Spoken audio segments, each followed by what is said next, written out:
Hey guys, welcome to chapter 13.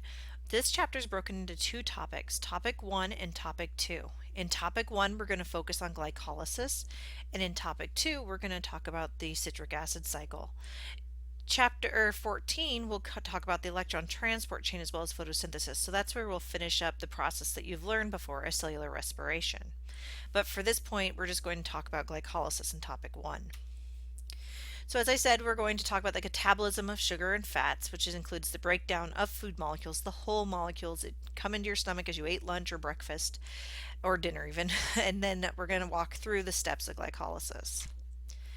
Here are your topic objectives. As always, if you have any questions, please let me know so we can talk about them in class or at another time if you want to set up office hour appointments.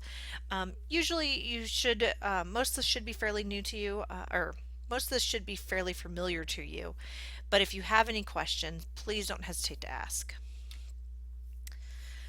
So as I said, we've talked a lot about processing energy all semester, and so what we're going to talk about in this section is how cells actually get this energy. We all will talk about how they have to have the energy to do all the reactions, but we need to talk about how they got this. And you can see from this pathway here, we go from the breakdown of food molecules through glycolysis, substrate level phosphorylation, to acetyl-CoA transformation, and finish with the citric acid cycle for this catabolism process. And then we'll talk about energy harvesting with the electron transport chain in chapter 14. So we have to start by breaking the food down, right? Every time we talk about cellular respiration, we talk about the glucose just being this perfect molecule that's ready to enter the system.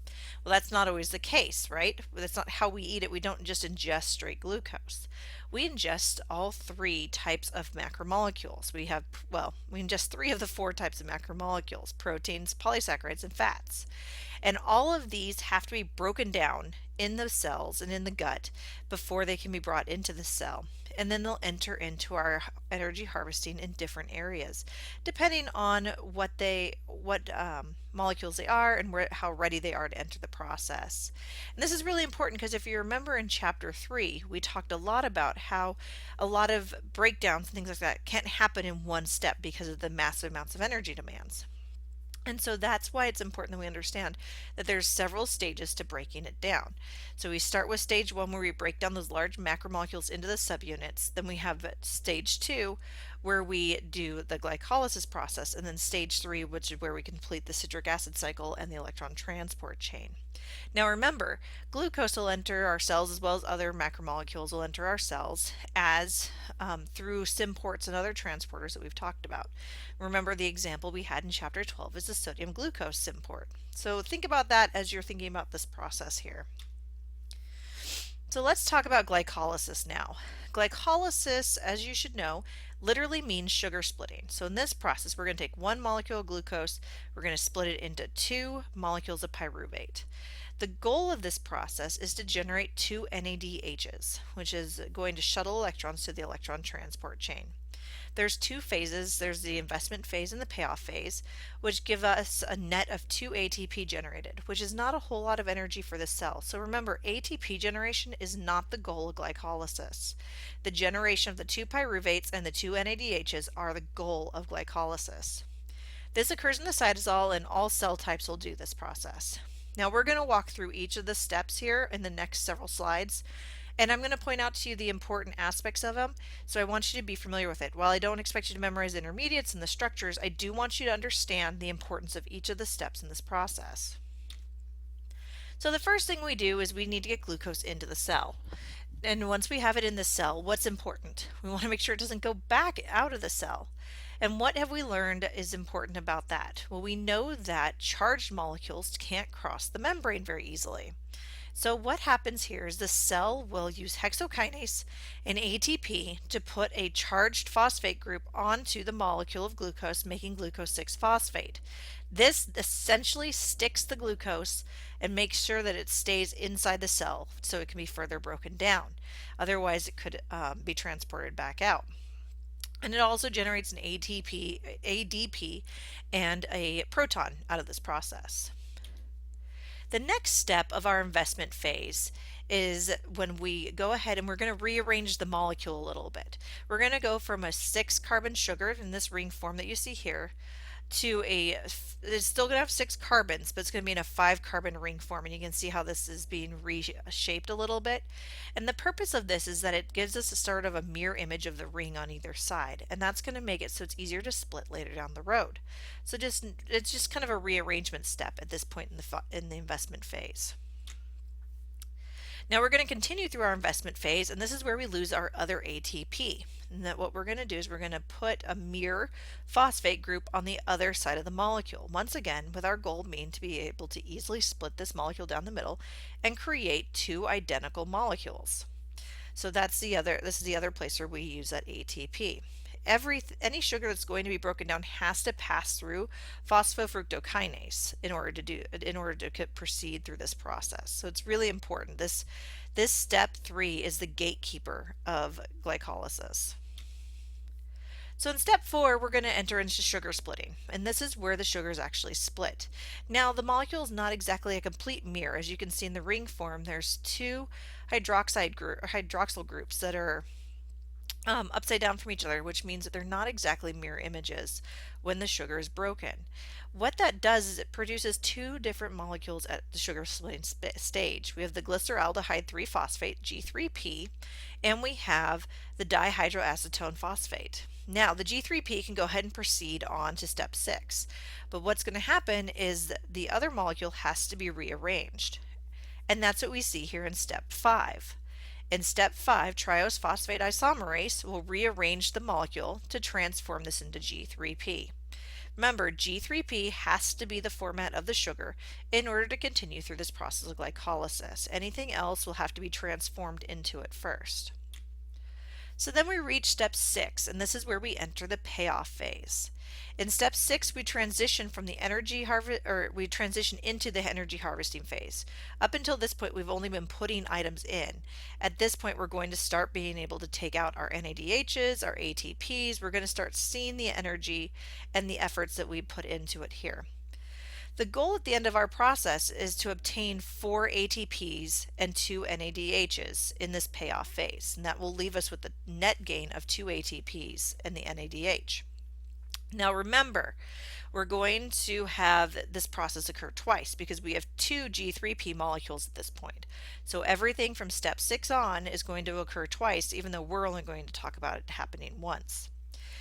So in this step, what we see here is the NADH is gaining an electron to become, or the NAD plus is going to gain an electron, and we're going to lose that phosphate group to make NADH.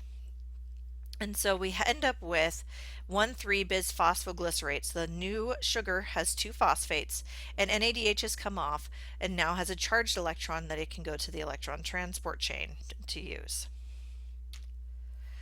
So then we see here in step 7 that there's a transfer of the phosphate group between 1,3-bis-phosphoglycerate to ADP, and this is going to create our first ATP coming out of the system. So this is the first place where you see that phosphate, that high energy phosphate, is going to come off and make ATP. And remember, anytime we're generating this ATP is through substrate level phosphorylation. So what we're left here is a high energy phosphate group. You see that guy down there in yellow on the bottom, and he's still on this 3-carbon molecule. And in this step, the remaining phosphate ester linkage is moved so that the carbons are ready, and makes this a little bit more of a high energy to prepare to lose that phosphate group. So we see here that we're going to remove water once again and create another double bond in this molecule, and this is once again, we're all moving towards high energy, which is going to want to kick that phosphate off. So then here in step 10, we can see where we lose the phosphate via substrate level phosphorylation once again to create ATP. This is going to leave us with pyruvate, ATP, and as you saw, the 2 NADHs that came off earlier. So this is the end of our glycolysis process. So remember that it's all a step-by-step process, with our main goal being to have 2 pyruvate molecules to enter the citric acid cycle and 2 NADH molecules to go to the electron transport chain. We generate a net of 2 ATP that will then be able to be used in other functions in the cell, but that ATP is just a side bonus. Remember, the goal of glycolysis is not to make ATP, but it is to create the pyruvate and the NADHs. So let's talk a little bit about substrate level phosphorylation. This is an example of, this is an example of a coupled reaction. And we can see this highlighted here on this slide with steps 6 and 7 of the glycolysis. And you can see that the covalent bond is formed between the G3Ps and this sulfhydryl group of the cysteine side chain of the enzyme G3-phosphate dehydrogenase. And what this does is it helps us couple these reactions so that between steps 6 and 7, when we have these big changes in the molecules, we end up with a favorable reaction energy of -3 kilocal per mole. So it's really important to understand that that's how this substrate level phosphorylation is happening, is that we are coupling these reactions to create the ATP as well as drive forward the step from 6 to 7. So lastly, let's review glycolysis. As I keep saying, the net ATP production is 2, but remember that's not our goal. And it's net production because we have 2 invested and 4 produced for a total net of 2. We end up with 2 NADH molecules, and these are shuttled to the electron transport chain.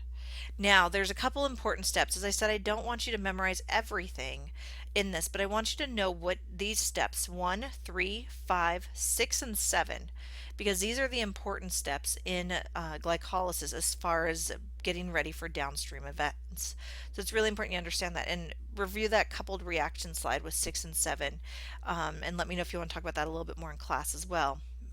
Because it can be a little bit tricky with that substrate level phosphorylation. But those are the stages that you need to understand how they work, because these are setting up the groundwork for future events down the way. So this is the end of glycolysis. In the next topic, we're going to talk about the citric acid cycle. So as always, review your objectives and let me know if you have any questions about this part of chapter 13.